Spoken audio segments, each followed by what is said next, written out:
Jesus é meu Senhor, Jesus, Ele é meu Pai.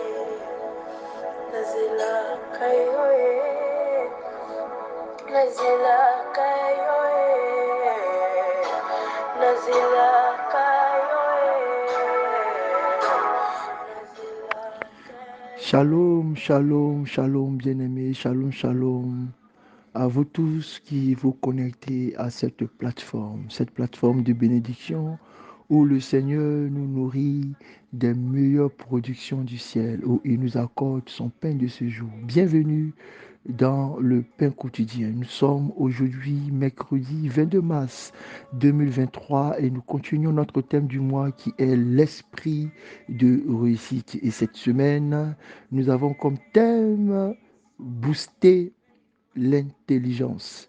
Ce matin, le Seigneur nous fait la grâce au travers d'Ecclésiaste chapitre 1, verset 18, de nous parler du thème de ce matin, le fardeau d'intelligence. Le fardeau d'intelligence. Seigneur, ta parole est la vérité. Sanctifie-nous par cette parole. Lisons ensemble maintenant avec révérence Ecclésiaste chapitre 1, verset 18. Il est écrit: car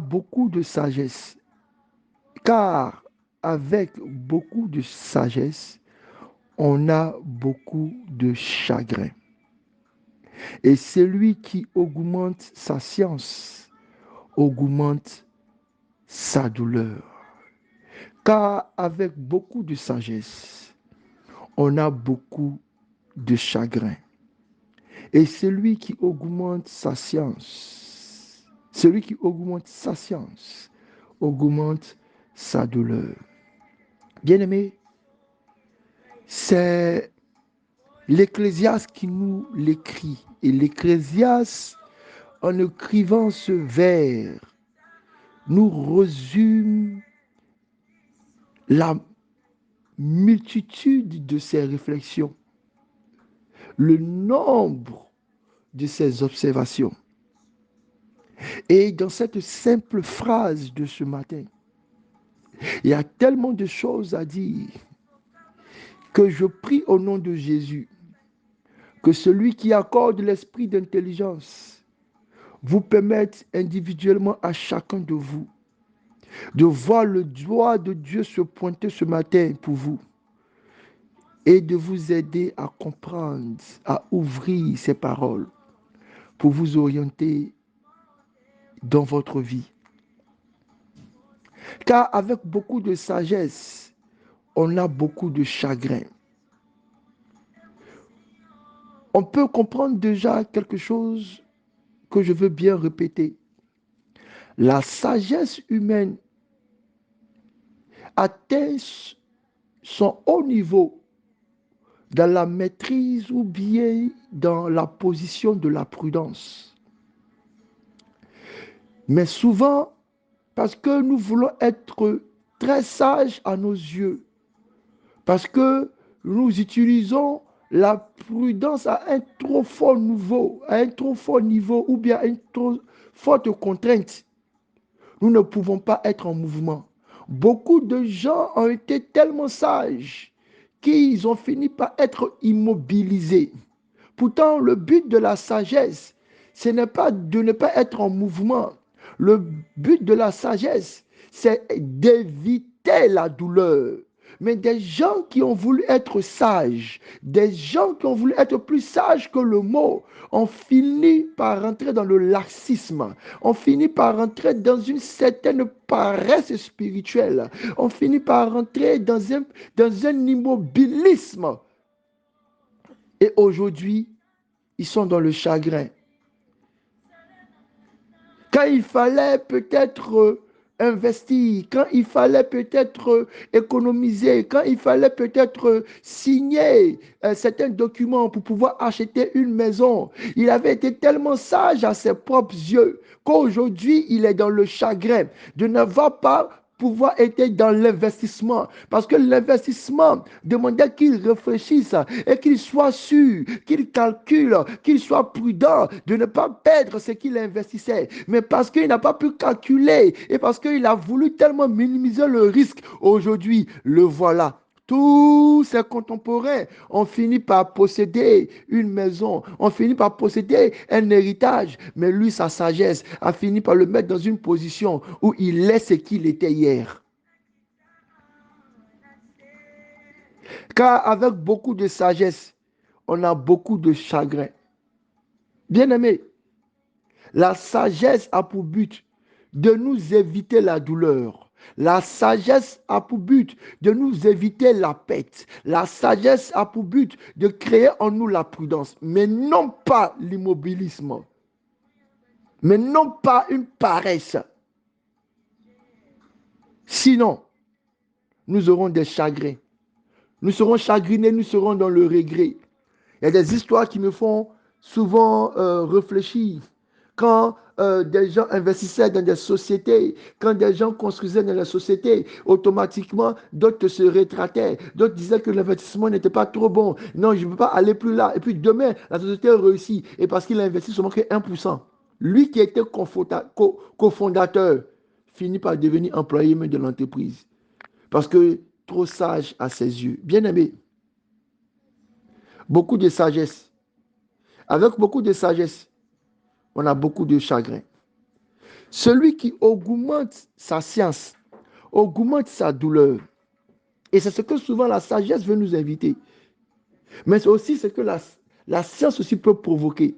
Trop de science qui part dans l'expérimentation. Essayons, essayons, essayons. On finit par revenir d'une pêche bredouille, sans rien, parce qu'on a gaspillé nos ressources. Et on est dans la douleur. On a reçu des coups de Satan parce qu'on a voulu tester tout.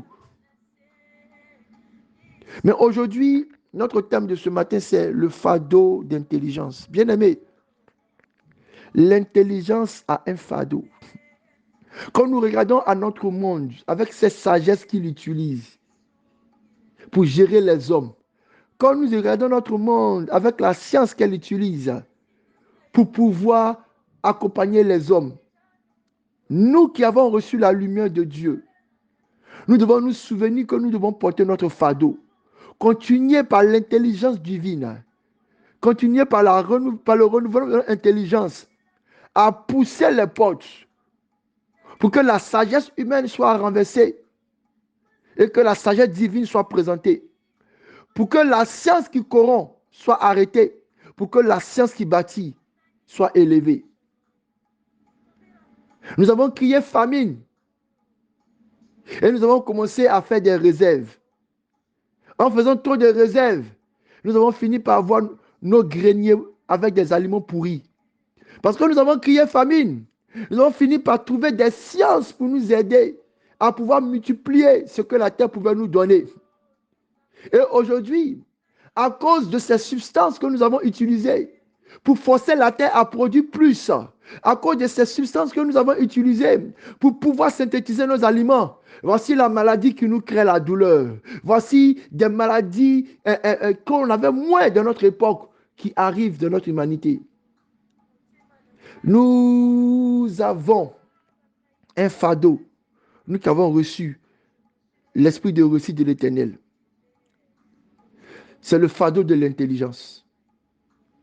Et nous devons le porter. Chaque fois que la sagesse humaine se présente à nous, nous devons porter ce fardeau-là. Chaque fois que la science humaine se présente à nous, nous devons porter ce fardeau-là de l'intelligence. Et ce verset-là se résume bien par cette belle image de Jésus au puits avec la femme samaritaine. Jésus disait à la femme samaritaine, tu viens tous les jours à ce puits pour puiser d'une eau. C'est la sagesse. Parce qu'on a construit ce puits-là. C'est la sagesse qui a fait qu'on a construit ce puits-là pour ne pas que tu fasses beaucoup de kilomètres à aller vers les fleuves et les rivières. Ça, c'est très bien. Ensuite, tu viens tous les matins puiser à cette eau. C'est cette science qui fait en sorte que tu sais que tu dois approvisionner ta maison d'eau. Mais ma chère Samaritaine, tu vas te lever pour venir à cette source-là qui a été creusée. Tu vas te lever pour venir puiser à cette source-là aussi. Mais cette eau ne te fera pas du bien. Tu te fatigueras. Tu porteras le fardeau de cette cruche pour retourner à ta maison. Tu vas revenir, faire des allers-retours incessants. Tu ne seras pas satisfait de cette source-là. Jésus dit, moi, je suis la source d'eau. Et si tu bois à mon eau, tu n'auras plus jamais soif. Que le Seigneur nous bénisse et qu'il nous donne de porter le fardeau de l'intelligence qui sait par la croix stopper la sagesse humaine, qui sait par la croix clouer la science humaine, qui sait par la croix nous diriger vers la source d'eau intarissable. Tous venons nous abreuver aux eaux de Rehoboth, parce que de là, le Seigneur nous mettra au large.